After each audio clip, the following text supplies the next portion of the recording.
আমরা নবীজি সাল্লাল্লাহু আলাইহি সাল্লামের উম্মত, আখেরে উম্মত, সর্বশেষ উম্মত। এই উম্মতের পরে কোনো উম্মত নাই, আর আমাদের নবীর পরে কোনো নবী নাই। কথা বলেন ঠিক না? আমাদের নবীর পরে কোনো নবী নাই, আমাদের নবীর পরে কোনো নবী নাই। নবী আছে? কাদিয়ানীরা কাফের। বলেন, কাদিয়ানীরা কাফের। কাদিয়ানীরা কাফের। জোরে আওয়াজ করে বলেন, কাদিয়ানীরা কাফের। কাফের কাফের, কাদিয়ানীরা কাফের। কি বলেন ঠিক না? হ্যাঁ, কাদিয়ানীকে কেউ যদি কাফের না বলে তাহলে সেও কাফের। আমাদের বাউনিয়া এবং বাউনিয়ার আশেপাশে যদি কোনো কাদিয়ানী থাকে, তাহলে সে যদি মুসলমান পরিচয় দেয় তাহলে সে বড় প্রতারক, ফিতনাবাজ, ধান্দাবাজ। কথা ঠিক না? সে কাফের। বাউনিয়া এবং বাউনিয়ার আশেপাশে কোনো কাদিয়ানী থাকলে তার সাথে কোনো আত্মীয়তা করা যাবে না, হারাম। কথা বুঝছেন? কাদিয়ানীরা কি? কাফের। এই কাফের বলার জন্য আমাদের এত দলিলের দরকার নাই। আল্লাহ পাকি নিজেই বলেছেন, আমার নবী মুহাম্মদুর রাসূলুল্লাহর পরে পৃথিবীতে আর কোনো নবী আসবে না। কথা ঠিক কিনা? নবীজি সাল্লাল্লাহু আলাইহি ওয়াসাল্লাম বলেন, আনা খাতামুন নবিয়্যিন লা নবিয়্যা বাদি। আমি সর্বশেষ নবী, আমার পরে কোনো নবী নাই। এই জন্যই এই দেশের সমস্ত মুসলমানদের স্লোগান একটাই থাকবে, কাদিয়ানীরা কাফের, কাদিয়ানীরা কাফের। আমার নবীর পরে কোনো নবী নাই, সংসদে আইন চাই। আমার নবীর পরে কোনো নবী নাই, রাষ্ট্রীয় আইন চাই। কথা দেখি না? বিশ্বাস করতে হবে। কাদিয়ানীরা আল্লাহকে বিশ্বাস করে, আমাদের নবীকে বিশ্বাস করে, আখিরাতকে বিশ্বাস করে। তাহলে কাফের কেন? কাফের এক জায়গায়, আমাদের নবীকে তারা শেষ নবী মনে করে না। কথা ঠিক কিনা? টুপি আর পাঞ্জাবি, কোন কাদিয়ানী যদি টুপি আর পাঞ্জাবি, টুপি আর নামাজ পড়ে, তাহলে দেখা যায় মুসলমান, মূলত সে কাফের। কথা ঠিক কিনা? বিশ্বাস করতে হবে। এই জন্যই কাদিয়ানীদের সাথে আত্মীয়তার সম্পর্ক রাখা হারাম। আত্মীয়তার সম্পর্ক রাখা কি হারাম? কথা ক্লিয়ার? সকলের কাছে স্লোগানটা যেন তাকে কাদিয়ানীরা কাফের। মনে থাকবে তো কথা? মুহতারাম দোস্ত বুজুর্গ, আল্লাহ সুবহানাহু ওয়া তাআলা আমাদেরকে এই দুনিয়াতে প্রেরণ করেছেন আল্লাহকে বিশ্বাস করার জন্য, এক আল্লাহকে বিশ্বাস করার জন্য, আমাদের নবী মুহাম্মদুর রাসূলুল্লাহকে বিশ্বাস করার জন্য, সমস্ত নবীকে বিশ্বাস করার জন্য, আসমানি কিতাব সমূহকে বিশ্বাস করার জন্য প্রেরণ করেছেন। শিরিক, শিরিক, যেই ব্যক্তি শিরিক করবে, কুফরি করবে, সে জান্নাতে যাইতে পারবে না। ওয়া মান ইউশরিক বিল্লাহ ফাকাদ হারামাল্লাহু আলাইহিল জান্নাহ। যেই ব্যক্তি শিরিক করবে তার জন্য জান্নাত হারাম, সে কখনো কোনোদিন জান্নাতে যেতে পারবে না।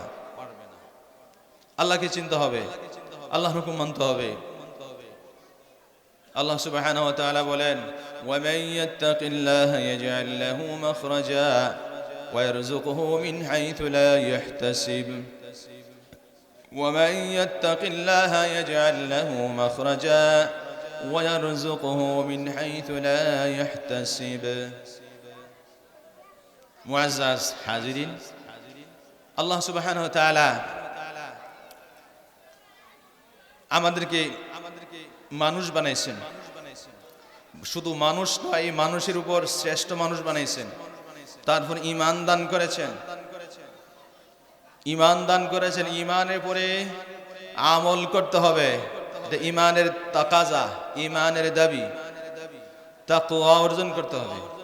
যেই ব্যক্তি তাকওয়া অর্জন করবে, আল্লাহ তাআলা তার সকল আফত বিপদ দূর করে দিবেন। বলেন সুবহানাল্লাহ। কি অর্জন করবে? তাকওয়া অর্জন করবে। কোনো আফত থাকবে না, বিপদ থাকবে না, মুসিবত থাকবে না, এবং তাকে আল্লাহ তাআলা ধনী বানায় দিবেন। বহু রিজিক ওয়ালা দান বানাই দিবেন আল্লাহ তাআলা, সম্মানিত বানাবেন, ধনী বানাবেন। যার ভিতরে তাকওয়া আসবে আল্লাহ পাক তাকে ধনী বানাই দিবেন। লাইসাল গিনা বিকাসরাতিল আরাদ ওয়ালাকিনাল গিনা গিনান নফস। নবীজি সাল্লাল্লাহু আলাইহি ওয়াসাল্লাম বলেন, ধনী কাকে বলে? ধনী বেশি টাকা হলে, বেশি সম্পদ হলে, বেশি আসবাবপত্র হলে, বড় বড় ফার্নিচার, উন্নত মানের ফার্নিচার হলে এবং দামি ফ্রিজ, দামি এসি, ঘরের মধ্যে উন্নত জিনিসপত্র থাকলেই ধনী হয়ে যায় না। প্লট আর ফ্ল্যাটের মালিক হলে ধনী হয়ে যায় না। নবীজি সাল্লাল্লাহু আলাইহি ওয়াসাল্লাম বলেন, আল গিনা গিনান নফস। যার অন্তরটা ধনী, তুষ্ট আল্লাহ পাকের নিয়ামত পাইয়া, সেই হলো আসল ধনী, মনের ধনী, আসল ধনী। কথাটা কি না ভাই? নবীজি সাল্লাল্লাহু আলাইহি সাল্লাম, আমি যে হাদিস পাঠ করেছি, 3টা নসিহত করেছেন আমাদের জন্য। কয়টা নসিহত? 3টা নসিহত। খুব ভালোভাবে শুনেন, ফায়দা হবে, আমারও ফায়দা হবে, আপনাদেরও ফায়দা হবে, শুনলে মানলে ফায়দা। ইত্তাকিল্লাহ হাইসুমা কুনতা। ইত্তাকিল্লাহ, ভয় করো যেখানেই থাকো, যেখানেই থাকো আল্লাহকে ভয় করো। যেখানে মানে কোথায়? মসজিদে থাকেন, মসজিদের বাইরে থাকেন, বাজারে থাকেন, দোকানে থাকেন, ঘরে থাকেন, রাতে থাকেন, দিনে থাকেন, অন্ধকারে থাকেন, আড়ালে থাকেন, মানুষের আড়ালে থাকেন, মানুষের অগোচরে থাকেন, যেখানেই থাকেন ইত্তাকিল্লাহ, আল্লাহ তাআলাকে ভয় করুন। নবীজি সাল্লাল্লাহু আলাইহি ওয়াসাল্লাম আল্লাহ তাআলাকে ভয় করো, আল্লাহ তাআলাকে ভয় করো। সব জায়গায় আল্লাহ তাআলা আছেন, সব জায়গায় আল্লাহ তাআলা আছেন। আল্লাহর ক্ষমতা, আল্লাহর শক্তি, আল্লাহ পাক সর্বত্র বিরাজমান। কথাটি কিনা? বিশ্বাস করেন কিনা? এই কথা বলে কেন? কথা বলে কেন? চুপ। আল্লাহু আকবার। যেখানেই থাকবো আল্লাহ তাআলাকে ভয় করব। আল্লাহর ভয় যার ভিতরে ঢুকে গেছে সে গুনাহ থেকে বাঁচতে পারবে। কি থেকে বাঁচতে পারবে? গুনাহ থেকে বাঁচতে পারবে। তাকওয়া মানে বিরত থাকা, সকল প্রকার গুনাহ থেকে বিরত থাকা। চোখের গুনাহ, জবানের গুনাহ, কানের গুনাহ, হাতের গুনাহ, পায়ের গুনাহ, সকল গুনাহ থেকে বিরত থাকা। চোখ দ্বারা অনেক গুনাহ করা হয়, চোখের গুনাহ থেকে বিরত থাকতে হবে। কান দ্বারা অনেক গুনাহ করা হয়, কানের গুনাহ থেকে বিরত থাকতে হবে। জবান দ্বারা অনেক গুনাহ করা হয়, জবানের গুনাহ থেকে বিরত থাকতে হবে। হাত পা দ্বারা অনেক গুনাহ করা হয়, গুনাহ থেকে বিরত থাকতে হবে। চোখ দ্বারা কিছু অন্যায় আমরা করি, আর কিছু অন্যায় আমরা ভিতরে ঢুকাই। আবার চোখ দ্বারা নেক কাজও করতে পারি, কানের দ্বারা অনেক অন্যায় করতে পারি, অনেক নেকের কাজ করতে পারি। জবান দ্বারা অনেক কাজ করতে পারি, গুনাহের কাজ করতে পারি, ভালো কাজ করতে পারি। জবান, এই একটা জবানের কারণে মানুষ জাহান্নামে যাওয়ার জন্য যথেষ্ট। একটা জবান, এই একটা জবান। নবীজি সাল্লাল্লাহু আলাইহি ওয়াসাল্লাম বলেন, ও আমার উম্মতেরা, 2টা জিনিসের গ্যারান্টি দাও, আমি তোমাদেরকে জান্নাতের গ্যারান্টি দিব, ওয়ারেন্টি না। জান্নাতের গ্যারান্টি দিবে 2টা জিনিসের গ্যারান্টি দিতে পারলে। একটা হলো জবানের গুনাহ, আরটা হচ্ছে লজ্জাস্থানের গুনাহ। এই 2টা গুনাহ থেকে বাঁচার জন্য তুমি যদি গ্যারান্টি দিতে পারো, আমি নিশ্চিত তোমাকে জান্নাত দিয়ে দিব। বলেন সুবহানাল্লাহ। জান্নাতের গ্যারান্টি। আল্লাহু আকবার। তাহলে জবান, এই জবান দিয়ে বহু মানুষকে কষ্ট দেওয়া যায়। আবার জবান এমন জায়গায় ব্যবহার করবে যে নিজের উপর শাস্তি আসবে। কথা ঠিক কিনা? নিজের উপর শাস্তি আসবে। এই জবান দিয়ে মানুষকে গালি দিলে কি সওয়াব হয় না নেকি হয় না কি গুনাহ হয়? কি হয়? গালি দেওয়া, জবান দিয়ে মানুষকে গালি দেওয়া বড় ভালো কাজ নাকি না গুনাহের কাজ? কবিরা গুনাহ। একটা গালি দিবেন, একটা কবিরা গুনাহ। 2টা গালি দিবেন, 2টা কবিরা গুনাহ। 3টা গালি দিবেন, 3টা কবিরা গুনাহ।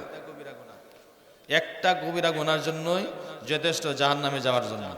আর যাকে গালিটা দিয়েছেন সে যদি ক্ষমা না করে, আপনি মাপ পাবেন না, জান্নাত যেতে পারবেন না। তার কাছে ক্ষমা চাইতে হবে, কেন তাকে গালিটা দিয়েছেন। তার কাছে মাপ চাইতে হবে, কেন গালি দিলেন।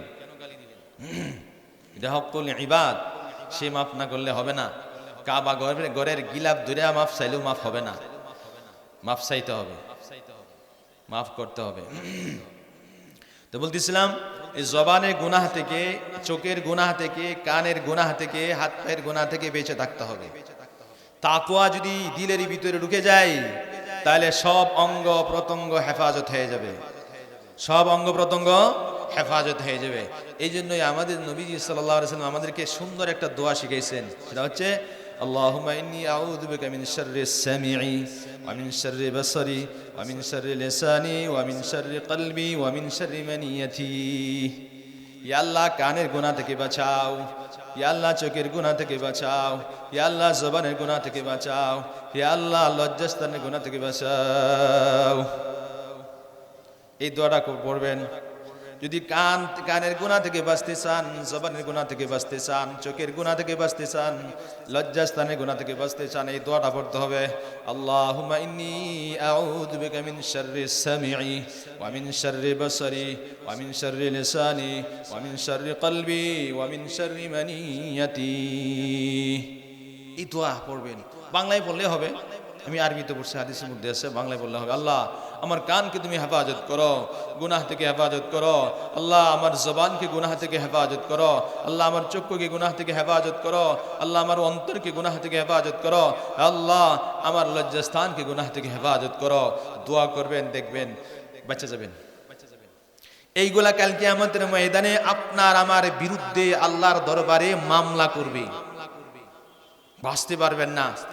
চোখের যত্ন নিচ্ছেন, কানের যত্ন নিচ্ছেন, জবানের যত্ন নিচ্ছেন, হাত পা অঙ্গ প্রত্যঙ্গের যত্ন নিচ্ছেন, কাল কিয়ামতের ময়দানে আপনার বিরুদ্ধে মামলা রেডি, মামলা রেডি। এই জন্যই আমলের মাধ্যমে আল্লাহর কাছে পানা চাইয়া, মাফ চাইয়া এই সাক্ষীগুলিকে পক্ষে আনতে হবে। এইগুলি সাক্ষী দিবে, পক্ষে আনতে হবে, দোয়া করতে হবে, আল্লাহ আমাকে বাঁচাও, আমার অঙ্গ প্রত্যঙ্গগুলি বাঁচাও। আল্লাহু আকবার। তাইলে তাকওয়া, আল্লাহর ভয় ভীতি অন্তরে ঢুকতে হবে। যদি ঢুকানো যায় তাহলে বাস সম্ভব, বাঁচা সম্ভব, না হলে অসম্ভব। আমিরুল মুমিনিন ওমর ফারুক রাদিয়াল্লাহু তাআলা আনহু, খলিফাতুল মুসলিমিন, রাষ্ট্রপতি, রাষ্ট্রপ্রধান, ওনার অভ্যাস ছিল রাত্রিবেলায় প্রায় সময় জনগণকে, প্রজাকে পাহারা দেওয়া। কে কি করে, কে কষ্টে আছে, কে সুখে আছে, কে দুঃখে আছে, পাহারা দেওয়া ওনার কাজ। একবার পাহাড়ে গেলেন, গিয়া দেখেন একজন রাখাল ছাগল চড়াইতেছে, ছাগল চড়াইতেছে। তো উমর রাদিয়াল্লাহু তাআলা আনহু তিনি বলেন, ও ভাই তুমি তোমার ছাগলের দুধ পান করো আমাদেরকে, আমাদের অনেক ক্ষুধা লাগছে। তখন রাখালে কি বলল, যে ছাগলের মালিক তো আমি না, দুধের মালিক তো আমি না, এবং মালিকে তো আমাকে বলেন নাই যে ছাগল বিক্রি করা অথবা দুধ বিক্রি করা অথবা দুধ কাউকে দেওয়া, এই অনুমতি আমাকে দেন নাই। উমর রাদিয়াল্লাহু তাআলা আনহু বলেন, বেটা তোমার দুধের মূল্য দিব, ছাগলের মূল্য দিব, একটা ছাগল দিয়ে দাও। বলেন মালিক তো অনুমতি দেয় নাই, অনুমতি দেয় নাই, তাই কি হয়েছে? মালিক কি দেখবে আর জানবে? মালিকে দেখবেও না, জানবেও না, বাস তুমি দিয়া দাও। তখন ওই রাখাল কি বলে, ইয়া হাদা ফাআইনাল্লাহ, ও বেটা ফাআইনাল্লাহ, আল্লাহ কোথায়? আমার মালিক দেখবে না, দুনিয়ার কোনো মানুষ দেখবে না, কিন্তু আল্লাহকে আড়াল করার মতো কিছু নাই। আল্লাহ তো দেখতেছেন, আল্লাহ তো জানতেছেন, কথা ঠিক কিনা? এটার নাম হলো তাকওয়া। দুনিয়ার কোনো মানুষ দেখে না, শুনে না, বুঝে না, কিন্তু আল্লাহকে ফাঁকি দেওয়ার মতো কোনো চোখ দুনিয়াতে তৈরি হয় নাই, কথা ঠিক কিনা? রাখালের তাকওয়া। সাহাবায়ে কিরামদের জমানায় রাখাল বকরি চড়াইতেন, ছাগল চড়াইতেন, উট দুম্বা চড়াইতেন। এরা বড় বড় কি ছিল, মুত্তাকি ছিল, পরহেজগার ছিল, এরাও সাহাবী ছিল, এরাও জান্নাতি। এদের দিলের মধ্যে কত বড় তাকওয়া ছিল তাদের দিলের ভিতরে, রাখালদের। আরেকবার ওমর রাদিয়াল্লাহু তাআলা আনহু রাত্রে বেলায় ঘর থেকে বের হইলেন মানুষের অবস্থা জানার জন্য। ওমর রাদিয়াল্লাহু তাআলা আনহু ঘর থেকে বের হইলেন। রাষ্ট্রপতি খলিফাতুল মুসলিমিন ওমর রাদিয়াল্লাহু তাআলা আনহু ঘরের ভিতর থেকে আওয়াজ আসতেছে, মা মেয়েকে বলতেছে, ওরে বেটি তুমি দুধের মধ্যে পানি মিশিয়ে দাও, আগামীকালকে দুধ বিক্রি করতে হবে, আমরা তো অভাবী, দুধের মধ্যে পানি মিশাইলে দুধ বেশি হবে, আমরা টাকা বেশি হবে, আমাদের অভাব মিটে যাবে। তখন মেয়ে বলতেছেন, মা আমিরুল মুমিনিন খলিফাতুল মুসলিমিন ওমর তো নিষেধ করছেন দুধের মধ্যে পানি মিশাইতে, দুধের মধ্যে পানি মিশাইতে নিষেধ করছেন। মা মেয়েকে বলতেছে, আরে বেটি শোনো, উমর কি শুনবে, উমর কি দেখবে, উমর কি এখন কাছে আসে, উমর তো এখন কাছে নাই, উমর শুনবেও না দেখবেও না, দুধের মধ্যে পানি মিশিয়ে দাও। মেয়ে বলতেছে, মা উমর তো শুনবে না, উমর দেখবে না, উমর না এখানে, আল্লাহ তো দেখবেন। বলেন সুবহানাল্লাহ। আল্লাহ দেখবেন। ওই মেয়ের ভিতরে এই তাকওয়া, এই ভয় ঢুকে গেছে যে আল্লাহ দেখবেন। ইন্নাল্লাহা সামিউন বাসীর। আল্লাহকে আড়াল করা যায় না। দুনিয়ার কোনো অন্ধকার, দুনিয়ার কোনো দেয়াল আল্লাহকে আড়াল করতে পারে না। দুনিয়ার কোনো ব্যক্তি, দুনিয়ার কোনো প্রতিবন্ধক আল্লাহকে আড়াল করতে পারে না। আল্লাহ পাক সব শুনেন, সব দেখেন। এই যে দুধওয়ালির মেয়ে, দুধওয়ালির মেয়ে, তিনি কি রাখতেন? ছাগল পালতেন। তাহলে একজন দুধওয়ালি রাখালের মেয়ে। উমর রাদিয়াল্লাহু তাআলা আনহু বলতেছেন, এ ধরনের মেয়ে যদি দুনিয়াতে থাকে, এ ধরনের রাখাল যদি দুনিয়াতে থাকে, তাহলে দুনিয়াতে কোনোদিন অকল্যাণ হবে না, কল্যাণ আর খাইর ভরপুর হয়ে যাবে। বলেন সুবহানাল্লাহ। উমর রাদিয়াল্লাহু তাআলা কি করলেন? এই মেয়ের সাথে নিজের ছেলের বিবাহ পড়ায় দিলেন। কার সাথে? নিজের ছেলের বিবাহ পড়ায় দিলেন। আর এই মেয়ের গর্ভ থেকেই মেয়ে অত্যন্ত মুত্তাকিয়া, সাবেরা, শাকেরা, আবেদা, সালেহা, সিদ্দিকা মেয়ে। এই মেয়ের গর্ভ থেকে আরেকজন আল্লাহর ওলি তৈরি হয়েছেন, তার নাম উমর বিন আব্দুল আজিজ রাহিমাহুল্লাহ। বিখ্যাত মুহাদ্দিস, বহুত বড় বাদশাহ ছিলেন, ইনসাফগার বাদশাহ ছিলেন উমর বিন আব্দুল আজিজ। তাহলে এখন দেখেন কার সাথে কার বিয়ে, কার সাথে কার বিয়ে। রাষ্ট্রপতি উমর রাদিয়াল্লাহু তাআলা আনহুর ছেলে আর রাখালনি, ছাগল ফালে, তার মেয়ের সাথে এক রাষ্ট্রপতির ছেলের বিয়ে। কি মনে করছেন? কুফু কাকে বলে? কুফু কাকে বলে? কুটিপতি আর তরকারি বেচনেওয়ালা, দুইজনে মিলে বিয়ে হবে না, বিয়ে হবে না, মিলে না। সবজি বেচে, তরকারি বেচে, গরিব মানুষ বেন চালায়, আর একজন কুটিপতি, মিলে না, বিয়ে হবে না।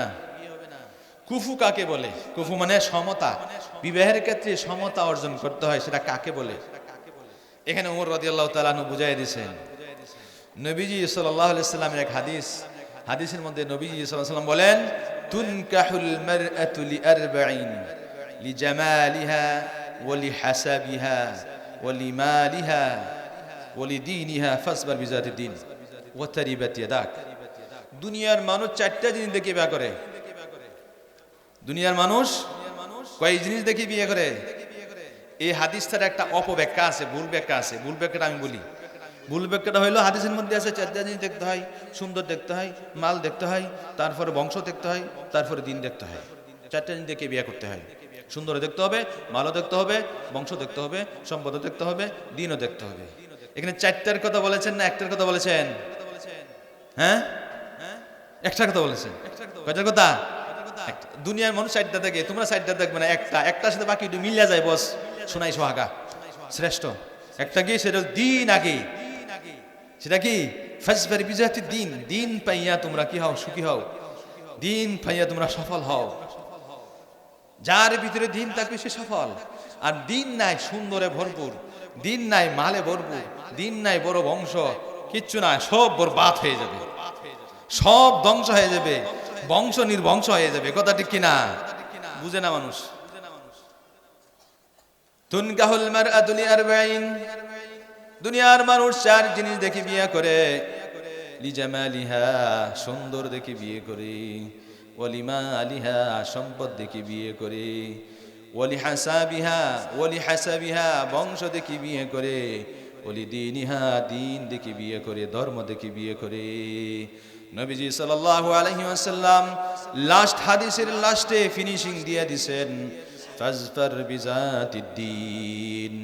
ও দুনিয়ার মানুষ, হাদিসের অবব্যাখ্যা করো না। 4 জিনিস দেখি বিয়ে করার জন্য বলো নাই, বরং একটার সাথে 2টা 3টা 4টা থাকলে আরো ভালো, আর বাকিগুলি না থাকলেও একটা নিয়ে তুমি কি করো, সুখী হও। কথা ঠিক কিনা? আসলে হলো একটা, ফাজফার বিজাতিদ্দিন। ফাজফার, তুমি সফল হয়ে যাও দিনদার মেয়ে দেখে। কি দেখে? দিনদার মেয়ে দেখে। টুপি, পাঞ্জাবি, লম্বা জামা, নামাজ নাই। টুপি, পাঞ্জাবি, লম্বা জামা, নামাজ নাই, বিড়ি খায়, সিগারেট খাই, দিনদার খুব। হ্যাঁ, একেবারে বিশাল বুরখা বরা, নামাজ নাই, হতো খুব দিনদার না? পর্দা কাকে বলে? 4টা দেওয়াল 4 কেন্দ্রে দিয়ে দিলে পর্দা হয়ে যায়। হ্যাঁ, পর্দা কি জিনিস বুঝতে হবে। পর্দা বুঝ না, বেগানা পুরুষ বেগানা নারী তাদের সাথে কোনো ধরনের সম্পর্ক থাকবে না, তার নাম পর্দা। ছেলে আমেরিকা, মেয়ে বাংলাদেশে, সারাদিন ফোনে আলাপ করে, দেখি পর্দা? হ্যাঁ, সারা রাত আলাপ করে, দেখে না তো একজন, দেখি পর্দা নেই।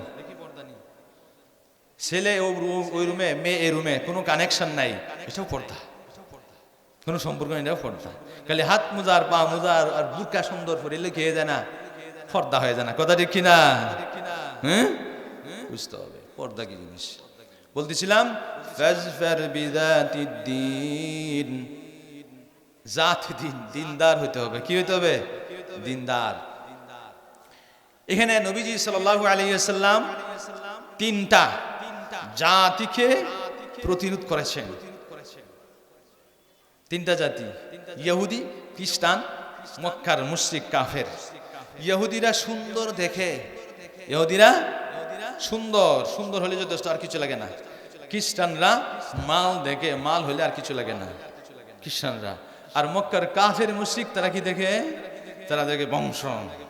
তারা কি বলে? আমাদের বংশ অনেক বড়, আমরা অমুক বংশ, তমুক বংশ। তারা বংশ নিয়ে গর্ব করে। নবীজি সাল্লাল্লাহু আলাইহি ওয়াসাল্লাম বলেন, ও দুনিয়ার মানুষ, খ্রিস্টানদের মতো হইও না, ইহুদিদের মতো হইও না, মুশরিক আর কাফেরদের মতো হইও না, মুসলমানদের মতো হও, মুমিনদের মতো হও। ফাজফার বিযাতিদ্দিন,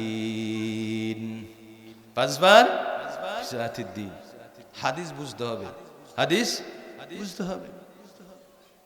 এই তাহলে উমর রাদিয়াল্লাহু তাআলা আনহু নিজের ছেলেকে কার সাথে বিয়ে দিয়েছেন? একজন রাখালনি মেয়ের সাথে নিজের ছেলে বিয়ে দিয়েছেন। তাহলে এটা কি সমতা অর্জন হইল না হইল না বলেন? হয়েছে কি না? হয়েছে। কোন দিক দিয়া? দ্বীনের ক্ষেত্রে সমতা অর্জন করতে হবে, মালের ক্ষেত্রে নয়, সম্পদের ক্ষেত্রে নয়, সৌন্দর্যের ক্ষেত্রে নয়, বংশের ক্ষেত্রে নয়। দিনদারি আসল। যার ভিতরে দিনদারি আছে, যার ভিতরে তাকওয়া আছে, সেই দুনিয়ার মধ্যে শ্রেষ্ঠ। হোক সে কালো, হোক সে কুৎসিত, হোক সে দেখতে ভালো দেখা যায় না। কথা ঠিক কিনা? হযরত বিলাল, বিলাল কেমন ছিলেন? দেখতে খুব সুন্দর, কালো কুৎসিত চেহারা। বিলাল রাদিয়াল্লাহু তাআলা আনহু, নবীজি সাল্লাল্লাহু আলাইহি ওয়াসাল্লাম মেরাজের রাতে আসমান, 7 আসমান উপরে গেলেন। গিয়া বিলাল রাদিয়াল্লাহু তাআলা আনহু উযু করিয়া খরম লাগায়া হাঁটতেন। এই হাঁটার আওয়াজ আসমানে শুনছেন। কোথায় শুনছেন? আসমানে। বিলাল রাদিয়াল্লাহু তাআলা হাঁটতেছেন, জান্নাতের মধ্যে হাঁটতেছেন। তার আওয়াজ কর আওয়াজ করতেছে, খরম। বিলাল রাদিয়াল্লাহু তাআলা আনহু, কি সুন্দর চেহারাওয়ালা বিলাল রাদিয়াল্লাহু তাআলা আনহু। জান্নাতি পুরুষ। কি পুরুষ? জান্নাতি পুরুষ হযরত বিলাল রাদিয়াল্লাহু তাআলা আনহু। হাবশার মানুষ, ইথিওপিয়ার মানুষ, কালো নিগ্রো, কিন্তু তারা নামাজি, মুত্তাকি, পরহেজগার। তারা ঈমানদার। তারাই কি? ঈমানদার। ইন্নাল্লাহা লা ইয়ানজুরু ইলা সুওয়ারিকুম ওয়া আমওয়ালিকুম ওয়ালাকিন ইয়ানজুরু ইলা কুলুবিকুম ওয়া আমালিকুম। আল্লাহ তাআলা মানুষের সুরত দেখেন না, চেহারা দেখেন না, মাল দেখেন না। আল্লাহ তাআলা দেখেন কি? তার আমল, তার অন্তর কোন দিকে আছে। ইন্না আকরামাকুম ইনদাল্লাহি আতকাকুম। ও দুনিয়ার মানুষ, দুনিয়ার মধ্যে শ্রেষ্ঠ মানুষ হলো যার ভিতরে তাকওয়া আছে, যার ভিতরে তাকওয়া আছে, যার ভিতরে আল্লাহর ভয় আছে, সেই হলো শ্রেষ্ঠ। কথা ঠিক কিনা? জুড়ে বলেন। তাকওয়া আছে। নবীজি সাল্লাল্লাহু আলাইহি সাল্লাম বলেন, খায়রুকুম মান তাআল্লামাল কুরআন ওয়া আল্লামাহ। তোমাদের মধ্যে শ্রেষ্ঠ ব্যক্তি ওই ব্যক্তি যিনি কোরআন কারীম শিক্ষা করেন এবং শিক্ষা দেন। কোরআন কারীম শিক্ষা করেন, শিক্ষা দেন, নিজে পড়ে অন্যকে পড়ায়, সেই হলো দুনিয়ার মধ্যে শ্রেষ্ঠ মানুষ। কিন্তু আমরা তাদেরকে মূল্যায়ন করি না। কোরআন শরীফ পড়ান এই হুজুরকে আমরা মূল্যায়ন করি না। নুরানি পড়ান এই হুজুরকে আমরা মূল্যায়ন করি না। নুরানি যারা পড়ে, কোরআন শরীফ যারা পড়ে, তাদেরকে আমরা মূল্যায়ন করি না। কিন্তু নবীজি সাল্লাল্লাহু আলাইহি ওয়াসাল্লাম বলে দিয়েছেন, যিনি কোরআন কারীম নিজে শিখে অন্য কেউ শিখায়, সেই হলো দুনিয়ার মধ্যে ভালো মানুষ, শ্রেষ্ঠ মানুষ। এমন কোনো হাদিস নাই যে একেবারে বিশেষ ক্যাডার অমুক তমুক এমপি মন্ত্রী চেয়ারম্যান মেম্বার দুনিয়ার মধ্যে শ্রেষ্ঠ মানুষ। হাদিস আছে, কিন্তু হাদিসের মধ্যে আছে যে কোরআন পড়ে এবং পড়ায় সেই হলো দুনিয়ার মধ্যে ভালো মানুষ, শ্রেষ্ঠ মানুষ। কথা ঠিক কিনা? আল্লাহু আকবার। ভাই দোস্ত বুজুর্গ বলতেছিলাম, তাকওয়া। ওয়ামান ইয়াত্তাকিল্লাহা ইয়াজআল লাহু মাখরাজা ওয়া ইয়ারযুকহু মিন হাইথু লা ইয়াহতাসিব ওয়ারযুকহু মিন হাইথু লা ইয়াহতাসিব। যে ব্যক্তি আল্লাহ তাআলাকে ভয় করে, অন্তর দিয়ে ভয় করে, তার রিজিকের কোনো অভাব হবে না, তার সম্পদের কোনো অভাব হবে না। কথা ঠিক কি না? এক নম্বর নসিহত। দুই নম্বর নসিহত, নবীজি সাল্লাল্লাহু আলাইহি ওয়াসাল্লাম বলেন, ওয়াতবি'is সাইয়্যাতাল হাসানাতা তামহুহা। ও দুনিয়ার মানুষ, তুমি যদি কোনো অন্যায় করো, গুনাহ করো, এই গুনার পরে একটা নেক কাজ করো। নেক কাজ করলে গুনাহটা নেকির দ্বারা পরিবর্তন হয়ে যাবে। বলেন সুবহানাল্লাহ। গুনাহ হয়ে গেলে একটা নেক কাজ করবেন, এ নেকি গুনাহকে মিটাই দিবে। ফকি আবুল্লাহ সামারকান্দি রাহিমাহুল্লাহ তিনি বলেন, আমাদের দুই পাশে দুইজন ফেরেশতা আছে, তাদেরকে বলা কিরামান কাতিবিন। তাদের নাম কি? কিরামান, সম্মানিত লেখকগণ, সম্মানিত লেখকগণ। দুই ফেরেশতা, এই দুই ফেরেশতার কাজ, ডান পাশে একজন থাকে, বাম পাশে একজন থাকে। যিনি ডান পাশে থাকেন তিনি হলেন জিম্মাদার, তিনি হলেন আমির সাহেব। কথা বুঝছেন? এই বাম পাশের ফেরেশতা ডান পাশের ফেরেশতার অনুমতি ছাড়া কিচ্ছু লেখে না। উনি অনুমতি দিলে তার বাম পাশের ফেরেশতা লেখে। কিভাবে লেখে দেখেন, যদি বান্দা একটা গুনাহ করে, তখন এই ফেরেশতা চুপ করে থাকে, গুনাহটা লেখে না। এই ফেরেশতার কাছে অনুমতি চায়, ভাই এটা গুনাহ করছে, লিখবো কি না? বলে না, লিখিও না। এই বান্দাকে, সময় গেছে শেষ, বলে লেখো না, টাইম শেষ হয়ে গেছে। তখন এই ফেরেশতা বলে তাকে একটা নেক কাজ করার সুযোগ দাও, একটা নেক কাজ। তো বান্দা যখন একটা নেক কাজ করে, তো একটা নেক কাজ করলে কয়টা নেকি দেয়? আল্লাহ পাক 10টা নেকি দেয়। কয়টা নেকি দেয়? 10টা নেকি দেয়। আর এই ফেরেশতারা বলে দে, এই বান্দা যতক্ষণ পর্যন্ত 5টা গুনাহ না করে ততক্ষণ পর্যন্ত লিখবা না। তো 5টা গুনাহ করছে, গুনার পরে বান্দা একটা গুনাহ, একটা নেক কাজ করে, তো একটা গুনাহ একটা নেক কাজ করার কারণে বান্দাকে 10টা নেকি দেওয়া হয়। 5টা নেকি দিয়া 5টা গুনাহকে মাফ করে দেয়, আর 5টা নেকি তার আমলনামা লিখে দেয়। বলেন সুবহানাল্লাহ। কথা বুঝছেন? এই তাইলে ফেরেশতারা সহজে লেখে না, দেখে বান্দা তওবা করে কিনা, বান্দা নেক কাজ করে কিনা, কি করেন? তারা অপেক্ষা করেন। এই জন্য ভাই দোস্ত বুজুর্গ বলতেছিলাম, কোনো গুনাহ হয়ে গেলে সেই গুনার পরে নেক কাজ করতে হবে। নেক কাজ গুনাহ কি দেয়? মিটায় দেয়। 2 নম্বর। 3 নম্বর হচ্ছে ওয়া খালিকিন নাস বিখুলুকিন হাসানিন। তোমরা মানুষের সাথে ভালো আচরণ করো, সুন্দর আচরণ করো। নবীজি সাল্লাল্লাহু আলাইহি সাল্লাম বলেন, আকমালুল মুমিনিনা ঈমানান আহসানুহুম খুলুকান। নবীজি সাল্লাল্লাহু আলাইহি সাল্লাম বলেন, দুনিয়ার মধ্যে পরিপূর্ণ ঈমানদার ওই ব্যক্তি যার চরিত্র ভালো। যার কি ভালো? চরিত্র ভালো। মানুষের চরিত্র হলো আসল। কাল কিয়ামতের ময়দানে মিজানের পাল্লায় সবচেয়ে বেশি ভারী আমল যেটা হবে সেটা হলো উত্তম চরিত্র। উত্তম চরিত্রের মতো ভালো আমলওয়ালা, শ্রেষ্ঠ আমলওয়ালা, ওজন আমলওয়ালা আর কিছু নাই। এই জন্যই কি করতে হবে? চরিত্রটাকে ভালো করতে হবে। কথা ঠিক কিনা? আল্লাহ পাক আমাদের সকলকে আমল করার তৌফিক দান করুন। ঠিক আছে? নবীর পরে নবী নাই, রাষ্ট্রীয় আইন চাই। ঠিক আছে? আচ্ছা, একটা হাদিস, হাদিসটা বলতে চাচ্ছি।